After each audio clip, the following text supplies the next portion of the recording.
పెళ్లి సందర్భంలో అదృష్టరత్నం పెట్టుకోవటం వలన మీరు ఏదైనా పెద్ద ఫంక్షన్ హాల్స్లోకి వెళ్ళి చూడండి, పెద్ద పెళ్ళిళ్ళు జరిగేటప్పుడు పెళ్లి మండపంలో నా ఫోటోలు ఉంటాయి.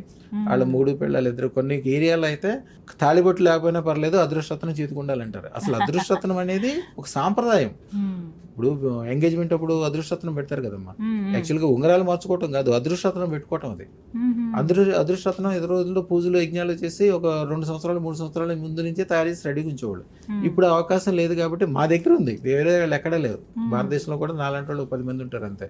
ప్రపంచంలో ఎట్లాంటి వాళ్ళు ఎవరు లేరు కాబట్టి అది ఏదో బంగారమో ఏదో పెట్టి చేసుకుంటారు. మళ్ళీ పెళ్లి తర్వాత కూడా ఇబ్బందులు ఏర్పడటానికి అదే కారణం. అది పెళ్లి ఇదే సందర్భంలో ఆ విడాకులు గిగడాలు అవ్వద్దు, మంచి పిల్లలు ఉండాలి, మంచి సంబంధం ఉండాలి, కుటుంబం బ్రహ్మాండంగా పెరగాలంటే ఎంగేజ్మెంట్ టైంలో 2 భార్యకి భర్తకి అంటే ఆ పెళ్లి కూతురికి పెళ్లి కొడుక్కి ఒక 2 అదృష్టరత్నాలు పెడితే 2 కుటుంబాలు బాగుపడతాయి, వీళ్ళిద్దరు బాగుపడతారని గ్యారంటీ ఉంది.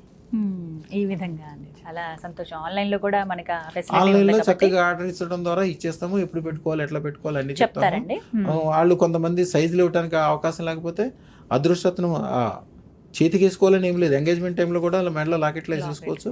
పెళ్ళైన తర్వాత సూత్రాల్లో అమ్మాయి కొట్టుకుంటుంది, అబ్బాయి మంచి గోల్డ్స్లో వేసుకుంటాడు. తర్వాత అద్భుతంగా ఉంటారు కానీ ఎన్నైనా చేసుకోవచ్చు, ఎన్నో చేయొచ్చు. చాలా చక్కగా వివరించారు.